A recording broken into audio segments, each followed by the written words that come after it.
ഇതുവരെ കണ്ടത് മഞ്ഞുമലയുടെ ഒരറ്റം മാത്രമാണ്. ശബരിമല ശാസ്താവിൻ്റെ വിഗ്രഹമടക്കം ഒരുപക്ഷെ കൊള്ളയടിക്കപ്പെട്ടിട്ടുണ്ടാകാം.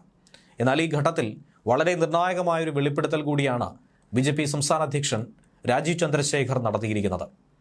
അതായത് ശബരിമല കൊള്ളയുമായി ബന്ധപ്പെട്ട് നിലവിലുള്ള അന്വേഷണം ഒട്ടും തൃപ്തികരമല്ല, കൊള്ളക്കാരെ സംരക്ഷിക്കുന്ന നിലപാടായിരിക്കും ഇനി ഉണ്ടാകുന്നത്. അതുകൊണ്ട് CBI അന്വേഷണം തന്നെ അനിവാര്യമെന്ന കാര്യം ആവർത്തിച്ചു പറയുകയാണ് അദ്ദേഹം. ഒരു SIT അന്വേഷണം കൊണ്ട് മാത്രം എല്ലാ സത്യവും പുറത്തു വരില്ല. കേവലം 4.5 കിലോ സ്വർണത്തിൽ ഒതുങ്ങുന്നതല്ല ശബരിമല കൊള്ള, മറിച്ച് 18ാം പടി പോലും കൊള്ളയടിച്ചിരിക്കുന്നു എന്ന രീതിയിലാണ് രാജീവ് ചന്ദ്രശേഖറിൻ്റെ ആക്ഷേപം. ഫേസ്ബുക്ക് പോസ്റ്റിലൂടെ ആയിരുന്നു അദ്ദേഹം പ്രതികരിച്ചത്. ഇടതുമുന്നണിയുടെ ദേവസ്വം ബോർഡ് ശബരിമലയിലെ 4 പഞ്ചലോഹ വിഗ്രഹങ്ങൾ കൂടി കടത്തിക്കൊണ്ടുപോയി അന്താരാഷ്ട്ര ക്രിമിനൽ സംഘങ്ങൾക്ക് വിറ്റെന്നുള്ളത് അന്വേഷണത്തിലൂടെ തന്നെ മനസ്സിലാകുന്നുവെന്നും അദ്ദേഹം കുറിച്ചു. അദ്ദേഹത്തിൻ്റെ ഫേസ്ബുക്ക് പോസ്റ്റിൻ്റെ പൂർണ്ണ രൂപം ഇങ്ങനെയാണ്: ഒരു അയ്യപ്പ ഭക്തൻ എന്ന നിലയിൽ മുൻപുണ്ടായിരുന്ന വേദന 10 മടങ്ങ് വർദ്ധിച്ചിരിക്കുകയാണ് ഇപ്പോൾ. നേരത്തെ അറിഞ്ഞതിനേക്കാൾ കൂടുതൽ ആശങ്ക ഉളവാക്കുന്ന വാർത്തകളാണ് ഇപ്പോൾ പുറത്തു വന്നുകൊണ്ടിരിക്കുന്നത്. ശബരിമലയിലെ കൊള്ള 4.5 കിലോ സ്വർണത്തിൽ മാത്രം ഒതുങ്ങുന്നതല്ല. ഇടതുമുന്നണിയുടെ ദേവസ്വം ബോർഡ് ശബരിമലയിലെ 4 പഞ്ചലോഹ വിഗ്രഹങ്ങൾ കൂടി കടത്തിക്കൊണ്ടുപോയി അന്താരാഷ്ട്ര ക്രിമിനൽ സംഘങ്ങൾക്ക് വിറ്റെന്നാണ് അന്വേഷണത്തിലൂടെ വ്യക്തമാകുന്നത്. ഏറ്റവും ഞെട്ടിപ്പിക്കുന്നത് മറ്റൊന്നാണ്. 2015 UDF ഭരണകാലത്ത് പുതുക്കിപ്പണിത പുണ്യമായ 18ാം പടിയുടെ ഭാഗങ്ങൾ പോലും കൊള്ളയടിക്കപ്പെട്ടിരിക്കുന്നു. അതുകൊണ്ട് തന്നെ ഉണ്ണികൃഷ്ണൻ പോറ്റിയെയോ വാസുവിനെയോ അറസ്റ്റ് ചെയ്തതുകൊണ്ട് മാത്രം നീതി നടപ്പാവില്ല.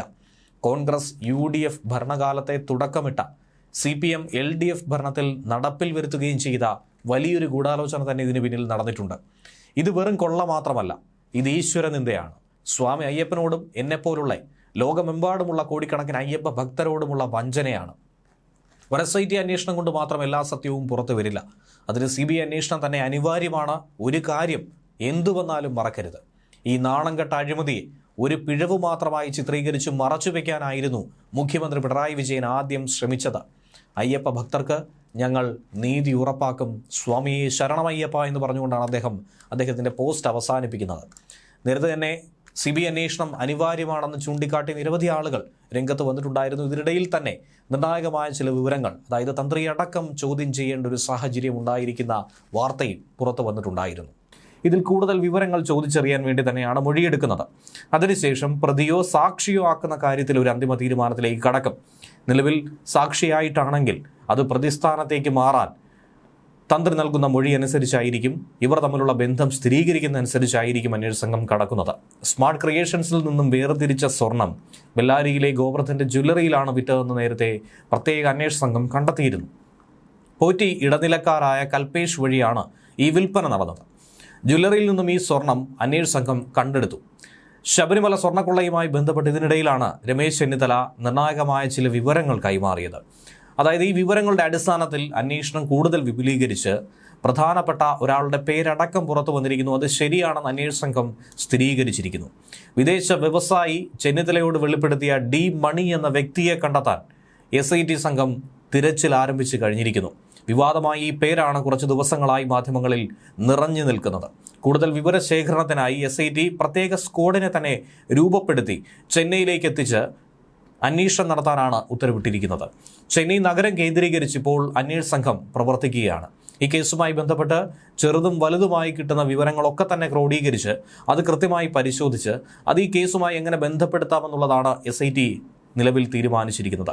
രമേശ് ചെന്നിത്തല ഉൾപ്പെടെയുള്ള രാഷ്ട്രീയ നേതാക്കൾ കൈമാറിയ രഹസ്യ വിവരങ്ങളൊക്കെ തന്നെ വിശദമായി അന്വേഷിക്കുമെന്ന് ഉദ്യോഗസ്ഥർ പറയുന്നുണ്ട്.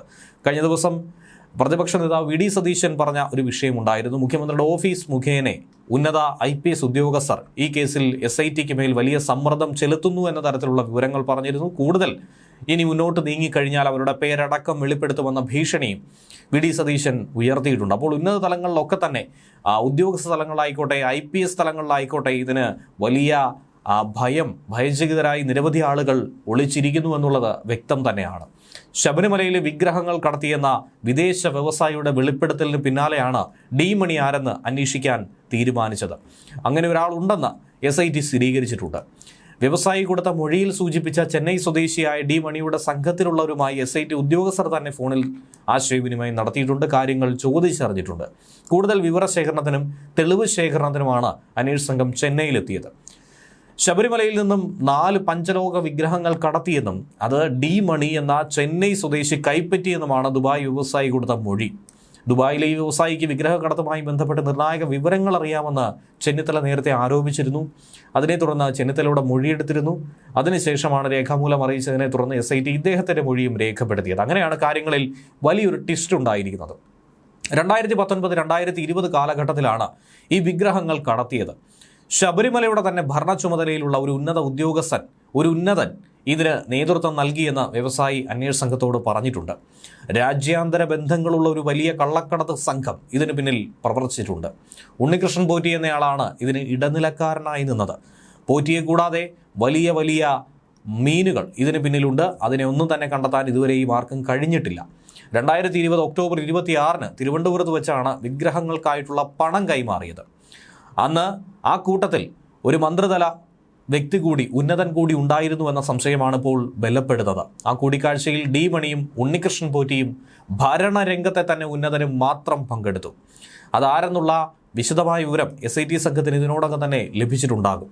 നിലവിൽ കിട്ടിയ ഈ മൊഴികൾ എത്രത്തോളം വിശ്വസനീയമാണ് എന്ന കാര്യത്തിൽ പ്രാഥമിക അന്വേഷണം നടത്തി പരിശോധനകൾക്ക് ശേഷമായിരിക്കും അത് SIT വെളിപ്പെടുത്തുക.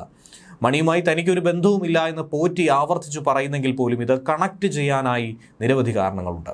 ഇനി ഡി മണി എന്ന് പറയുമ്പോൾ അതൊരു വിളിപ്പേരാണെന്നും ദാവൂദ് മണിയെന്നും ദുബായ് മണിയെന്നും ഒക്കെ തന്നെ ഇയാളെ അറിയപ്പെടാറുണ്ടെന്നും പലരും പറയുന്നു.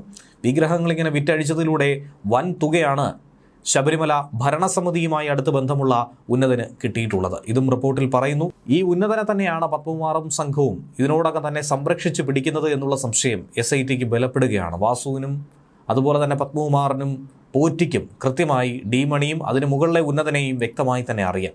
ഡി മണിയുടെ പ്രധാന സാമ്പത്തിക ഇടപാടുകളൊക്കെ തന്നെ ദുബായ് കേന്ദ്രീകരിച്ച് മുന്നോട്ട് പോകുന്നു. ഈ വിഗ്രഹങ്ങൾ വാങ്ങിയ ഇടപാടുമായി ബന്ധപ്പെട്ട വിവരങ്ങളും അന്വേഷണ സംഘത്തിന് ഇതിനോടകം തന്നെ കണ്ടെത്താൻ കഴിഞ്ഞിട്ടുണ്ട്.